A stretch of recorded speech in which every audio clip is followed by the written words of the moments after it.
Hi guys, welcome to my channel. Friends, आज हम सीखेंगे जो हम अकाउंटिंग करते हैं वो अकाउंटिंग जो है डबल एंट्री सिस्टम पर बेस्ड होती है। आप देख सकते हैं double entry system, double entry system दो, इसको हिंदी में बोलें तो दोहरा लेखा प्रणाली। इस सिस्टम का मतलब ये होता है कि हर ट्रांजैक्शन के दो पहलू होते हैं।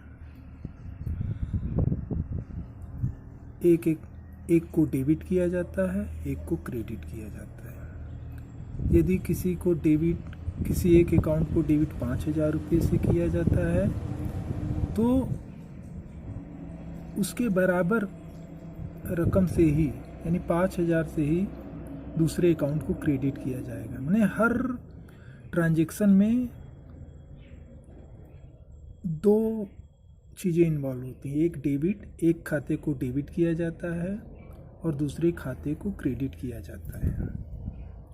तो इसी सिस्टम को मतलब हर एक डेबिट के लिए दूसरा खाता क्रेडिट होगा। माने जहाँ पर डेबिट होगा एक खाता, वहीं पर सेम अमाउंट से दूसरा खाता क्रेडिट भी किया जाएगा।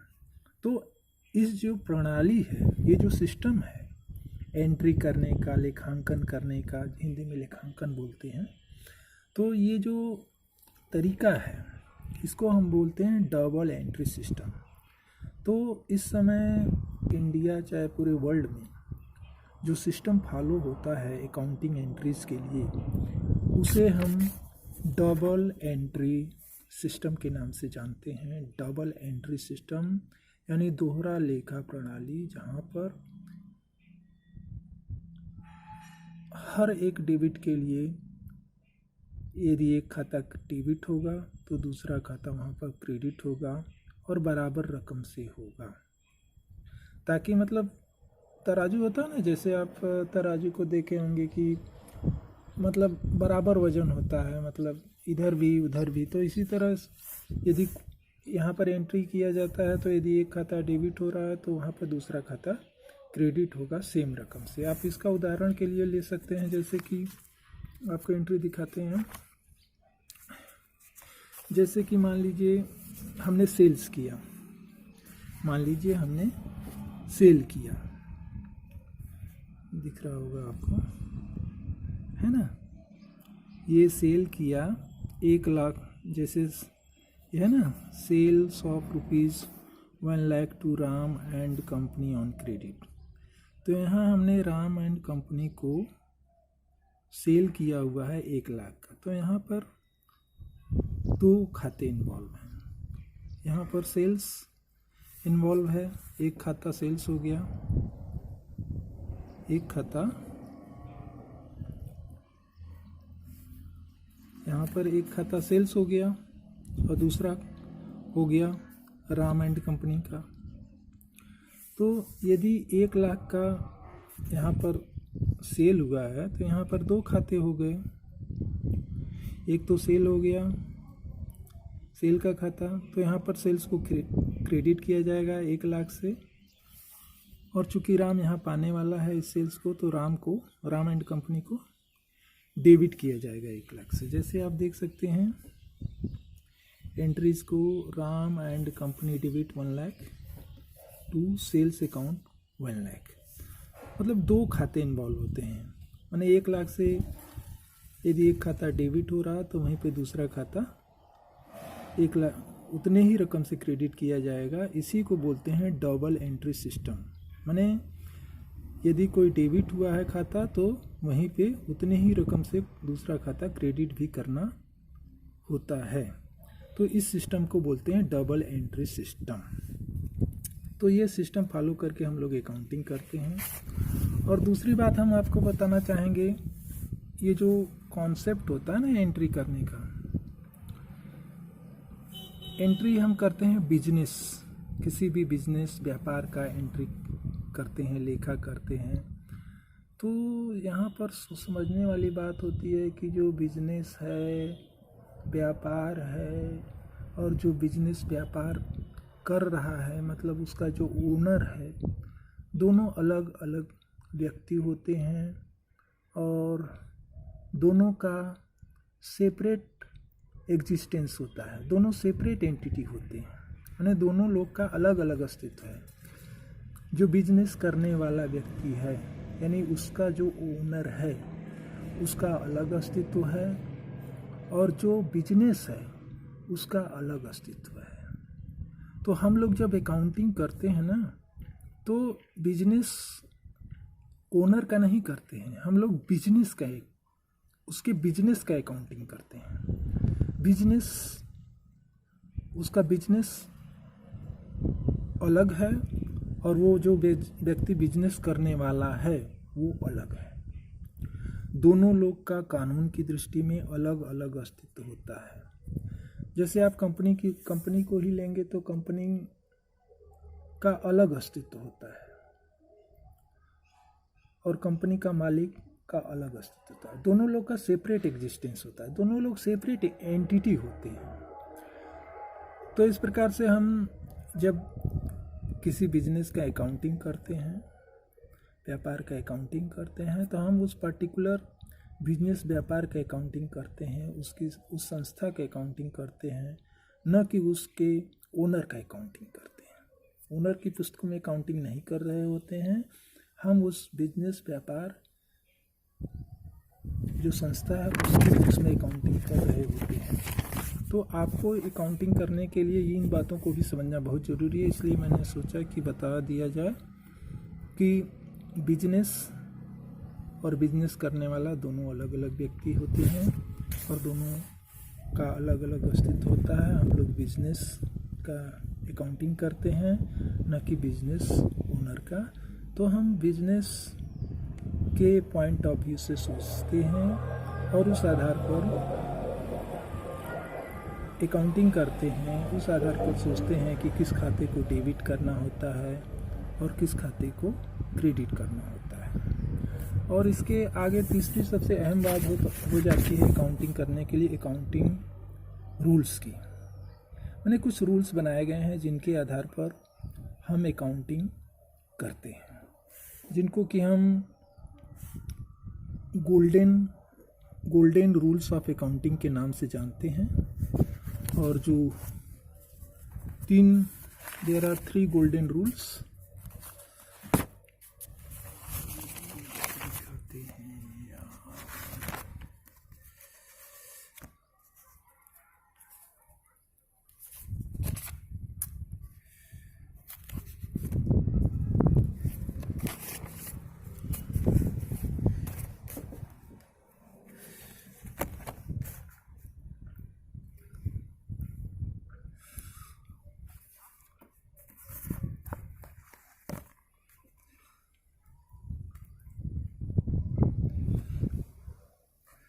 तो ये गोल्डन रूल्स ऑफ अकाउंटिंग होता है। इसके 3 रूल्स हैं, देयर आर 3 रूल्स। तो पहला पहला रूल है कि debit the receiver and credit the giver. Debit the receiver मतलब पाने वाला, पाने वाले को डेबिट किया जाता है, एंड क्रेडिट द गिवर यानी देने वाले को क्रेडिट करो। डेबिट द रिसीवर यानी पाने वाले को डेबिट करो और क्रेडिट द गिवर। जैसे हम किसी को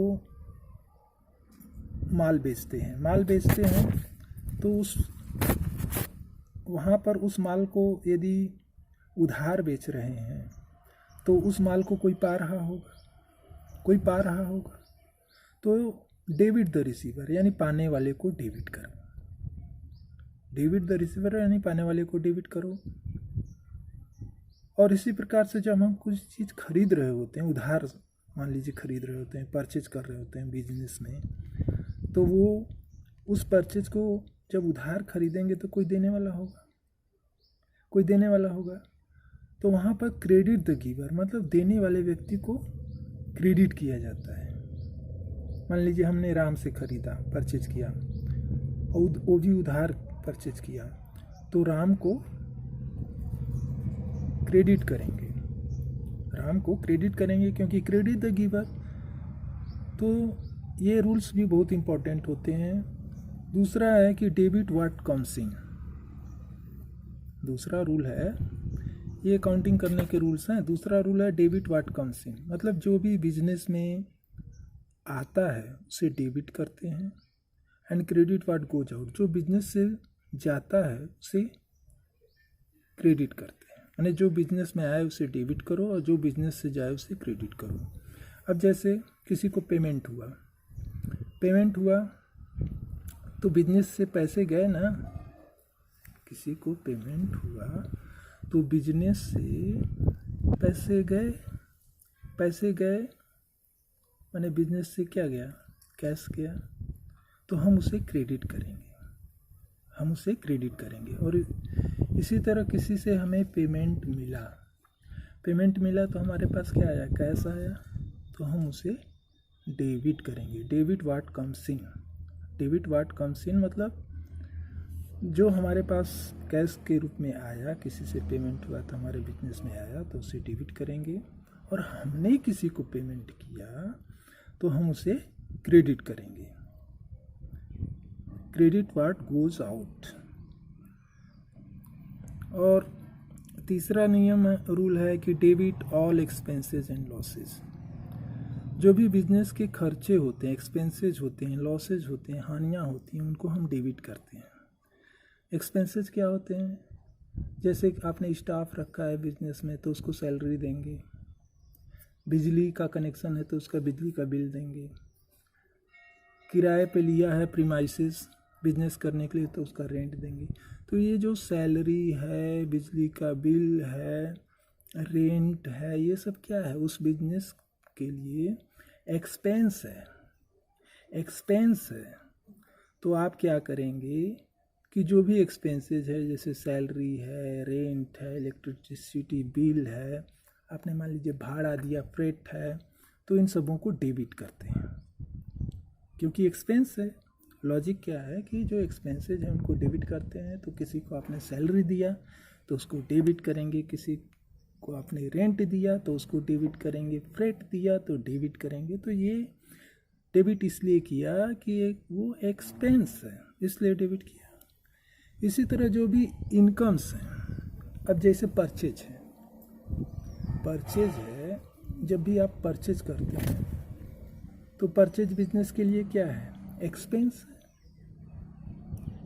है। तो लॉजिक क्या है कि जब भी आप परचेज करते हैं तो परचेज अकाउंट को डेबिट करेंगे। क्यों डेबिट करेंगे, क्योंकि परचेज बिजनेस के लिए एक्सपेंस है ना, इसलिए डेबिट करते हैं। इसी तरह यदि आपने सेल्स किया, सेल्स बिजनेस के लिए इनकम है, credit all incomes and gains. Credit all incomes and gains यहाँ लिखा हुआ है, ये रूल है। तो सेल्स क्या है, बिजनेस के लिए इनकम है, बिजनेस के लिए इनकम है सेल्स, तो हम सेल्स को क्या करेंगे, क्रेडिट करेंगे। इसी तरह से हमें कहीं से इनकम, बिजनेस को कहीं से इनकम हुआ तो उसे भी क्रेडिट किया जाएगा। तो दोस्तों आप यहाँ पर 2-3 बातें एकदम हमेशा के लिए याद कर लीजिए कि जो परचेज होता है ना, परचेज को हमेशा डेबिट ही किया जाता है। क्यों किया जाता है डेबिट, क्योंकि वो बिजनेस के लिए एक्सपेंस है। बिजनेस के लिए परचेज एक्सपेंस है, इसलिए उसे डेबिट ही किया जाता है। हमेशा के लिए आप याद रख लीजिए कि परचेज जहाँ भी आपको दिखे उसे आँख मूंद के आपको डेबिट करना है, सेल्स जहाँ भी दिखे उसे आँख मूंद कर आपको क्रेडिट करना है। क्यों क्रेडिट करना है, क्योंकि वो बिजनेस के लिए इनकम है। और as per golden rules of accounting, as per accounting rules, credit all incomes and gains, माने जो भी इनकम है बिजनेस का, जो भी गेन है उसको क्रेडिट किया जाता है। तो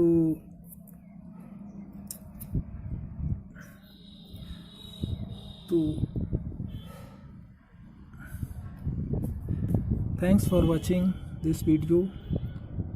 I hope this video will be very useful to all of you. Thank you.